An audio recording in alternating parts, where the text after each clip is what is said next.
দেখো এখন আমার মা ঠাকুর দেখতে যাবে, তো রেডি হয়ে গেছে। দশমীতে ঠাকুর দেখতে যেতে হচ্ছে দশমীর শাড়ি।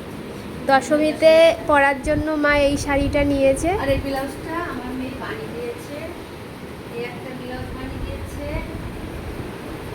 আর আরেকটা ব্লাউজ বানিয়েছে, দাঁড়াও বলতে দেখাচ্ছি। শাড়িটা তো খুব সুন্দর লাগছে, ফর্সা মানুষ যা পরবে তাই ভাল লাগবে।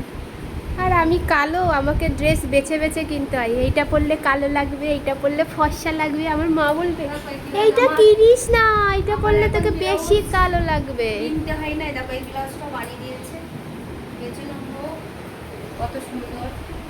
সব ব্লাউজ এখন আমার মেয়ে বানিয়ে দেয়, এটাও বানিয়ে দিচ্ছে, তাই একটু পরে আজকে ঠাকুর দেখতে যাচ্ছি। বিজয় দশমী, সবাইকে বিজয় দশমী, বড়দেরকে প্রণাম আর ছোটদেরকে ভালোবাসা দিই। সবাই বিজয় বলে বিজয়, শুভ বিজয়া। শুভ বিজয়া সবাইকে।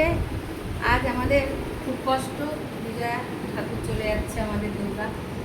দেখতে দেখতে পুজো কেটে গেল। কেটে গেল, আবার কালী পুজো, ভাইফোঁটা, জগদ্ধাত্রী পুজো। আমাদের এখানে বুড়িমা পুজো আসছে, বুড়িমা নামকরা, জগদ্ধাত্রী। কে কে আসবে আমার বাড়িতে চলে আসবে সবাই। সবাই চলে আসবে, আমার মা সবাইকে ইনভাইট করলো কিন্তু। ইনভাইট করলাম, সবাই চলে আসবে। না ম্যাডাম, শাড়িটা খুব সুন্দর লাগছে তোমার গায়ে। সত্যি ভালো লাগছে। আমি বলে মিথ্যে বলছি, তোমরাই বলো কেমন লাগছে। নায়িকা লাগছে।